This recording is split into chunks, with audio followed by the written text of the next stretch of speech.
the obituary of political obituary of Chandrababu Naidu and his party pops out.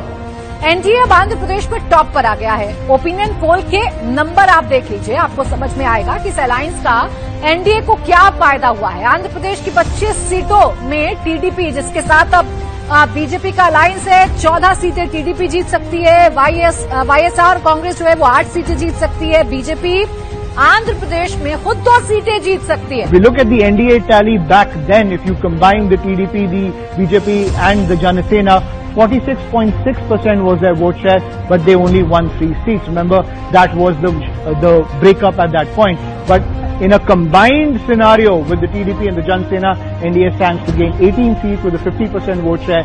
Now, the winner here, at least largely from the looks of it, is Chandrababu Naidu's TDP. And here I would say very clearly that there was a lot of talk about Chandrababu Naidu itself fizzling out. And that is Andhra Pradesh.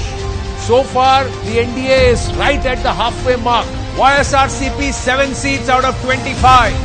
The NDA now, with TDP and Pawan Kalyan, Jana Sena coming together with the BJP, 18 seats. देखिए, जमीन पे वही दिख रहा है कि सबसे ज्यादा मेहनत करती हुई अगर कोई पार्टी दिखी है जमीन पे तो वो टीडीपी दिखी है। और कहीं ना कहीं, जैसा मैंने आपको कहा, साइमल्टेनियस इलेक्शन का उनको बहुत ज्यादा हम लोगों को दिखने को मिला है।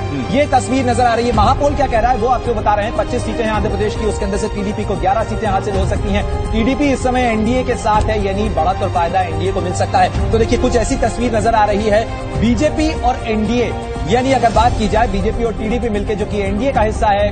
और यहीं से देखिए आंकड़ा भी आपके सामने आ गया है। 25 सीटें हैं आंध्र प्रदेश में और vote share 43% vote share NDA के खाते में यहां जा सकता है। 2% महज इंडिया गठबंधन को मिल सकता है। उसके बाद 40% वाईएसआरसीपी के खाते में जाता हुआ दिख रहा है वोट शेयर और 11%